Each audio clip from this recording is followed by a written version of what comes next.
Good afternoon and welcome to the first annual Pathways to Tech, a career conversation.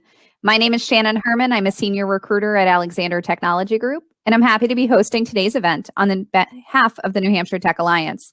If you are not familiar, the New Hampshire Tech Alliance is a statewide technology organization that is dedicated to supporting companies, building partnerships, and providing educational opportunities.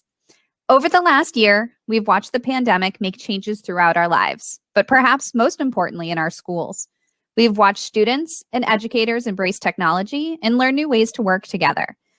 We have worked through the New Hampshire Tech Alliance to give back to these students by providing the opportunity to learn about career paths in technology and entrepreneurship. Over the next 30 minutes, you will hear from Mayank Bulsara and speak about his journey, currently serving as the VP of Global Innovation at Matheson Gas. You'll also have the opportunity to ask questions, so please use the Ask Question feature at the bottom of your screen, and we will answer questions at the end. At this point, I would like to welcome Mayank to the stage. Thank you for joining us today. Thank you for the introduction, and I did record a presentation, which I'll play here now. It's a pleasure to be here today, be part of the New Hampshire Tech Alliance Careers in Tech Seminar Series. My name is Mayank Bulsara. I've had plenty of good people give me advice over the years on my career in tech, and I'm happy to pay it forward and provide some guidance to the students on this seminar and anyone else who's attending. So questions I hope to address during this presentation are certainly what is my background and my relevant technology experience. I work for a company called Matheson, and I'll explain what Matheson does. And even beyond Matheson, what technologies I've worked on in my career, how education played a role in my path, and some general thoughts on how education should be viewed as you move forward in any career path, including technology. And also add some things that a lot of students may not be familiar with when they enter career in science technology.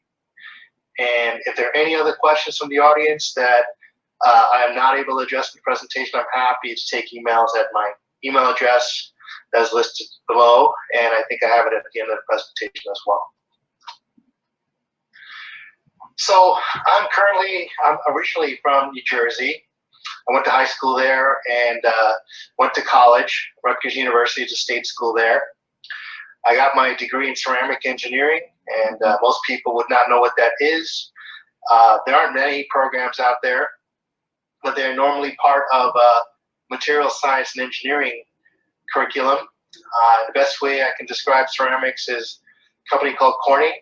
Makes ceramics and glass, both of which are part of the ceramic engineering field. And almost anybody who has a smartphone has a glass made by Corning that is extremely tough.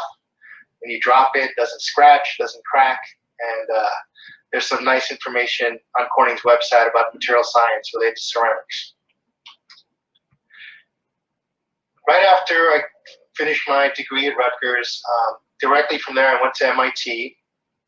I wanted to continue to study material science and engineering, but a little bit of a shift. I moved towards semiconductors.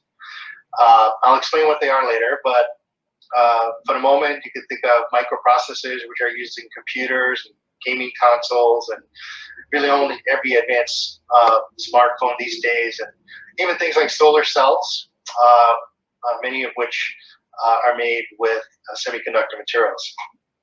Ever since I came to MIT, I've lived in Boston, and certainly it's a great area for tech, and it's one of the reasons I've kind of continued to maintain my residence here. My current role is Vice President of Global Innovation at Matheson. And what does innovation means? It's, for me, it means taking technology to the market, so it's very much a business role. Involves interactions with certainly a technology team, business leadership, legal, sales, marketing, finance, basically every part of a business organization to execute a business strategy. I work remotely from home. This is true even before COVID. I do travel quite a bit, and I'll explain that a little later. This is the first job I've had where I no longer directly manage technology development or work on it myself. That does not mean that I don't very heavily involved in technology. I use that background and deal with technical issues all the time, just from a different perspective. So what is Matheson's core business? And here I'm using a little geeky periodic table to say that demonstrate a few things. So Matheson is a very industrial company. We make and sell gases mostly, and some examples are highlighted here. Gases like hydrogen, nitrogen, oxygen. There are many elements on this list that can be made in some kind of gas form. Now, even though we may make gas, sometimes gas is still provided in different forms, liquid or solid. So dry ice is solid carbon dioxide. It's used for cold storage. And these days is well known for COVID shipping. So the earliest vaccines, the Pfizer vaccine especially, requires very cold temperatures during shipping. Storage and dry ice plays a prominent role in making sure COVID vaccines maintain cold temperatures throughout their transit to wherever they're going to be administered. So gas products touch virtually every aspect of our lives. Some of it is simple as food and beverage processing, the welding industry, heavy industry, very heavily involved, use gases, home heating, oil and gas. I work in electronics, and electronics is a very big field. I've talked a little bit about the medical and life sciences already.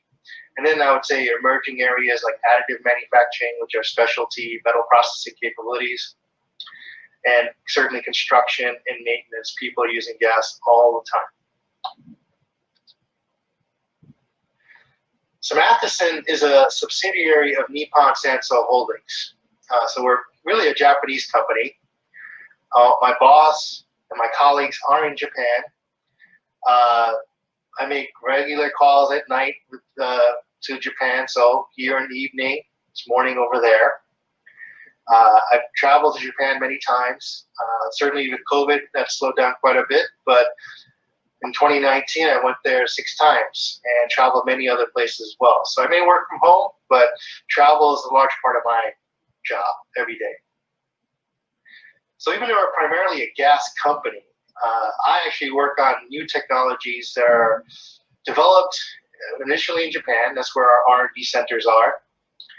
I work with 3 general technologies: semiconductor equipment, 3D printing technologies, or additive manufacturing, a lot of times people call it that, and biomedical equipment technologies.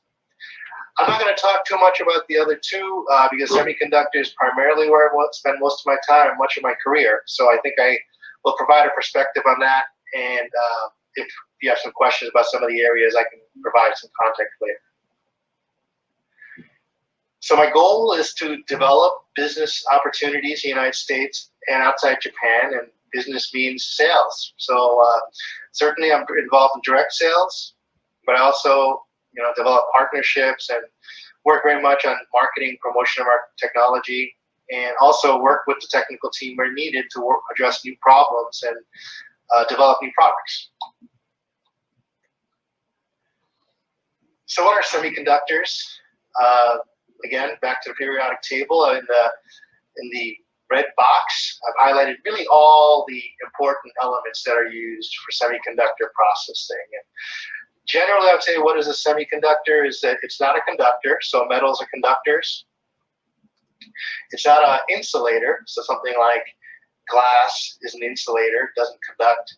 Semiconductors are somewhere in the middle, and they have some special properties where you can control the conductivity, and also depending upon what kind of material it is, it could even take electrical energy and turn it into light energy, or vice versa. So the 2 most important semiconductors, both of which I've worked on in my career, are silicon and gallium nitride. So you put the 2 elements, gallium nitride together, you make a compound. These days, I work primarily in gallium nitride, although I still work with silicon technology somewhat. So what are some important applications for gallium nitride? I'm sure you have experienced gallium nitride in every aspect of your life by now. Since the early 1990s, when gallium nitride technology was really started to take off, it's pretty much revolutionized lighting. So all your LED light bulbs, which you find at Home Depot or Lowe's, those are all have a gallium nitride chip of some kind in them. Many smartphones have, and certainly TVs and any kind of display technology, the backlighting requires semiconductor chips made of gallium nitride. There are other solutions as well, but gallium nitride is definitely something that's really important there. And gallium nitride has had a big impact on lighting for automotive applications. The most advanced headlights these days are made with gallium nitride laser light. Now, in addition to lighting, which is very prominent, there are other applications for gallium nitride, including communications electronics for like 5G and power chips for electric vehicles, being able to switch large voltages and currents, things like that. So in order to make gallium nitride chips, at some point, you have to make gallium nitride from a gas and special equipment. This kind of equipment my company sells, in addition to providing the gases. I have a lot of experience directly working with what are called metal organic chemical vapor deposition systems. I used that as my graduate studies at MIT. I bought such equipment, so I'm very familiar with it. Here's a picture of a system. You can see it's quite large. If you were standing by the glove box, you see the arms hanging out. That's what a person would stand like. So it's a system that takes up quite a bit of space. The picture on the lower left looks at what the chamber would look like, where you would deposit. In this particular case, there are 6 8-inch gallium silicon wafers. So 8-inch wafer, each of those pockets takes 1 wafer, and you deposit gallium nitride on top in this particular configuration. And these systems are multi-million-dollar systems, and I'm very much involved in promoting them and selling them. So throughout my life, I've worked on various materials technologies, and I can say education certainly played a very important role. Now, it's not how I planned my career. I got into technology early on, and certainly technology's changed since I got involved in semiconductor industry. And like anything else, you have to adapt and learn. And I certainly had good influences, mentors of various kinds, very important to help shape my experience and find my path, the things I like to do. In terms of education, my bachelor's degree at Rutgers is very much a classroom education. If you go to graduate school, certainly for a PhD, it's very much a hands-on laboratory education. Some classroom as well, but it's a different experience. And then I've had plenty of informal education in terms of how to work on finance problems, legal, and other important topics. Early on in my career, after I graduated from MIT, I started a company, and that was a very influential experience and important experience to look at many aspects of how to work on technology and how it interacts with various parts of the business climate. I'll say that I still take online classes for learning. So, despite the fact I spent a lot of time in formal classroom and other training, doesn't end. And I very much, in many ways enjoy learning more than I did when I was in school at times, perhaps when I was 19. I like to just point out that science just isn't about the laboratory. I certainly travel a lot for my own experiences for work, but any technical industry or high-tech industry, there's a worldwide community at this point if you want to have large impact. And here I highlight a conference that was supposed to happen, last year. It's postponed, but it'll still happen in Berlin I've never been to Berlin. This is an important conference on nitride semiconductor, so I will get to go there someday. Similar conference that was supposed to happen in Stockholm, Sweden, earlier summer this year, may or may not happen. Will probably just be rearranged a little bit. It's another area of the world I've never been to, and these conferences rotate. So all these conferences, sometimes they're in Europe, sometimes in the United States, sometimes in Asia.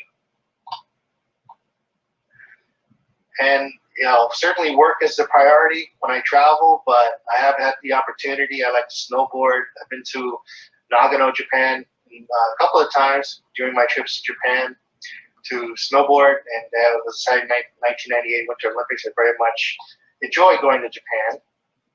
And this is a picture of me at another gallium nitride conference that was in Beijing, China, and I had some time. I was able to go to the Great Wall of China. So I hope you see that, certainly there's a lot of laboratory and at-home and thinking work involved in terms of working in science, technology, but you're part of a larger community, and you have to travel places to take part in that community, and people come here. And I find it to be among the more rewarding things of being part of the kind of industry I've been in, something I wouldn't have anticipated when I was in high school. The other thing people may not know is that certainly you could study in a science technology field, but it opens many doors, I think. People I studied with in engineering schools went on to study business, get their MBA, went to law school, even get their medical degrees. And then after that, whether they stayed in technology or not, they may have moved into different roles. Some people I know work on Wall Street, finance professionals. Others, marketing and sales. Some people decide they just want to work being computer programmers. And certainly, working in patents and patent examining requires a technical background. I know people, got their degrees, went to law school to go back and work in patent law administration. Medical doctors and even a veterinarian I know who, so I hope one thing you'll walk away from is that, from this presentation, is that a technical career or education certainly opens more doors than you would think. And so there are no options that are limited once you go down a path of engineering or technology or science. So my general advice for students who are considering or not sure if they want a career in science and math, if you have some aptitude for it and are not sure, it is a very good place to start your career because you still always go different paths. Plan on lifelong learning no matter what career you take, whether it be science, technology, I think, especially these days. And there's also, great platforms now online for you to take classes in many things. So it's not a burden in many ways. I think it's a really good opportunity. And one thing I learned, whatever you do, having writing communication skills are really, really important. And I would take time to develop those tools as much as possible. That means read a lot, and write a lot, and have good people review what you write and give you feedback on it. And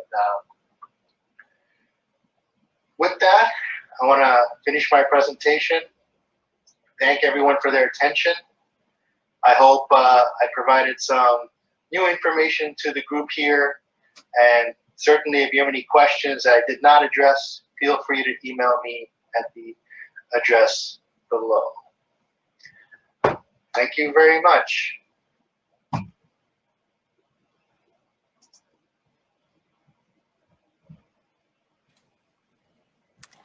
Thank you so much for a great presentation, Mayank. We have some great questions that people have added through the chat. One of the first questions we have is, can you describe what it's like to work entirely remotely? Like, how do you remain connected with your team? What do you enjoy about it? And are there things that you don't actually like about a remote role? So, well, for me, I find it to be very it's been a good experience. My previous job, I worked remotely. I worked for a company where my boss was in Missouri, and so I couldn't be there all the time. I go there periodically. Uh, I like the not being necessarily tied into all the detailed work that may be going to an office interactions. I still have plenty of interactions with my team. They're in Japan. During COVID, it's a little more difficult because of the video conferencing. We've been doing a lot more of that. But certainly, there's no replacing the travel. When I do go to Japan, I end up doing that.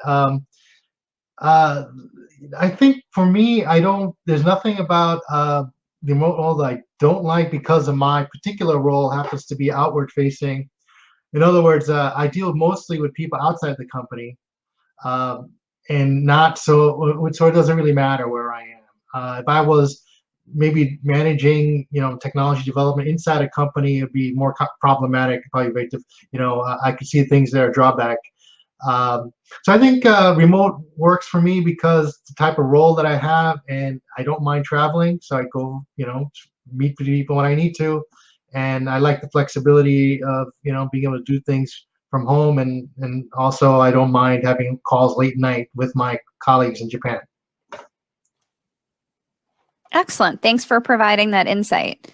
I'm sure that when we get to travel again, it'll be a little more fun. There's a few questions surrounding kind of more education and initial path. Where did you find your best mentors for your educational path? And do you have specific online classes or websites you'd recommend someone to take a look at today?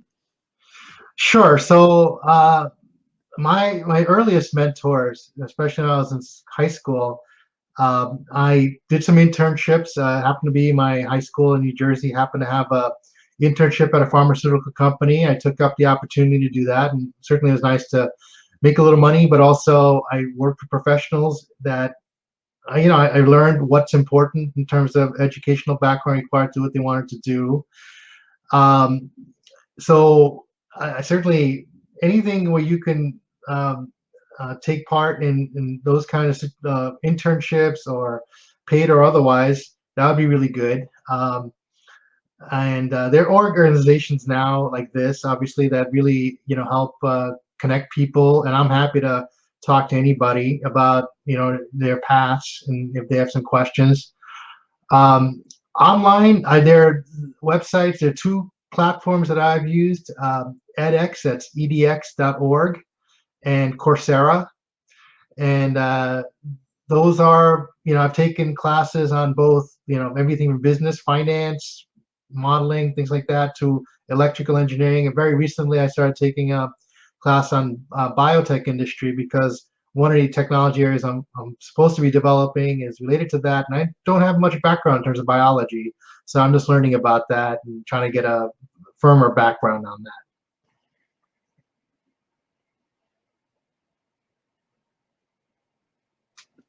Thank you. I can appreciate that you've been a lifelong learner. You've mentioned that a few times through your conversation today.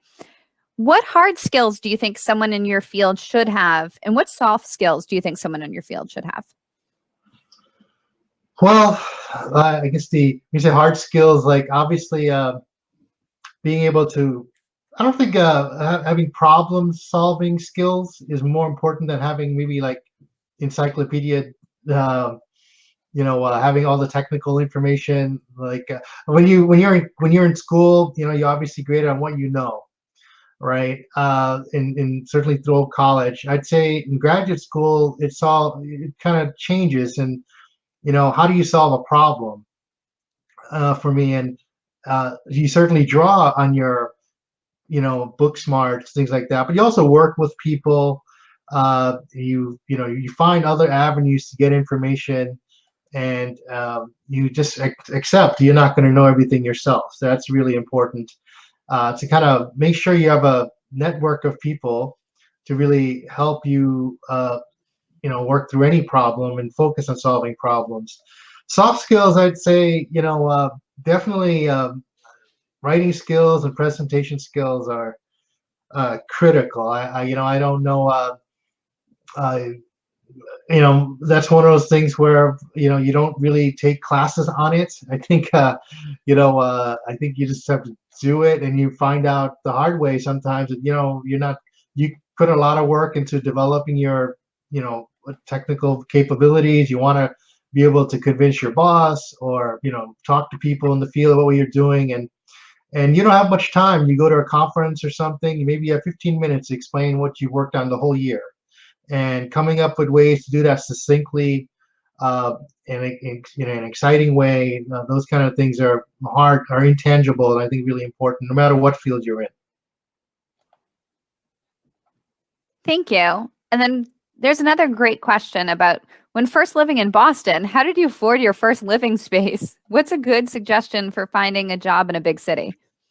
Yeah, so the nice thing about it's changed quite a bit. So I lived in Cambridge for many, many, many years. And when I first came here to go to MIT, the first year I was able to stay on campus, but after that, I had to move off campus. Yeah, certainly I had a roommate. And throughout, until I think my very last year in grad school, I didn't have a roommate. I was able to just squeak by. That's probably changed quite a bit in terms of rents in Cambridge and Boston I know it's gone up quite a bit. At the same time, I think a lot of these universities, I know MIT particularly, has created a lot more on-campus housing. So for schooling, I think it's very feasible. I think professionally, certainly starting out your career, it'd probably be very difficult to do so without, having some kind of shared living situation.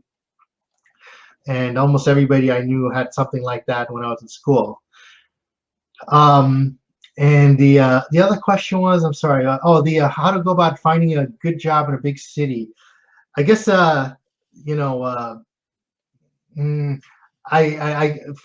even though I live close to the city, generally, I wouldn't say I've ever really worked in a big city. Maybe I'm not the best expert on that. I would say in general, finding a job is challenging. Depending on what stage your career at, and I think just networking. There are lots of organizations, certainly around Cambridge, related to technology, and like what New Hampshire Tech Alliance is doing, being involved in organizations like that, and just making yourself available. I would say, follow up with people, tell them what you want to do, and be opportunistic and be flexible. Yeah. Excellent. And one of the last questions we're asking our presenters today is, what's next for you? Where do you see yourself going maybe over the next 5 years in your career? I've really, it's funny, I don't really, I think part of my plan is not to be tied to a plan, really. I enjoy what I do now. I think it's been a good fit for me to work with a Japanese company that's trying to take technology outside of Japan. I have very, very good skills at bringing technology to the marketplace. I hope I continue to do something like that. But I could end up managing technology development again someday, or maybe not. I'm very open, and as I've been throughout my whole career, I think I said I didn't plan where I'm at now, and doesn't mean I'm not thinking about how to develop myself, and opportunities come along, I stay open to them, and try not to limit myself into thinking what could happen in 5 years. Tech industry, 5 years is a lifetime, right? 1 year to the next, things could change. Excellent. Well, again, thank you so much for taking the time to create the video today and sticking around for answering some questions. I think it's been really informative. And one thing we have noticed in a pattern of our presenters is that career paths aren't straight. You're going to have twists and turns, and you're going to figure things out along the way. So Mayank, thank you again for joining us today. My pleasure. Thank you for anyone in the audience. Please do remember that these are recorded. They are shareable, so feel free to share with colleagues or other students. And should you want to connect with any of our speakers, please let us know. Reach out to the New Hampshire Tech Alliance, and we can help make appropriate connections. So thank you. And Julie's wishing that you get to snowboard locally soon. So thanks, Mike. Yeah, that'd be nice. Thanks a lot. Bye. Thank you. Okay, bye-bye.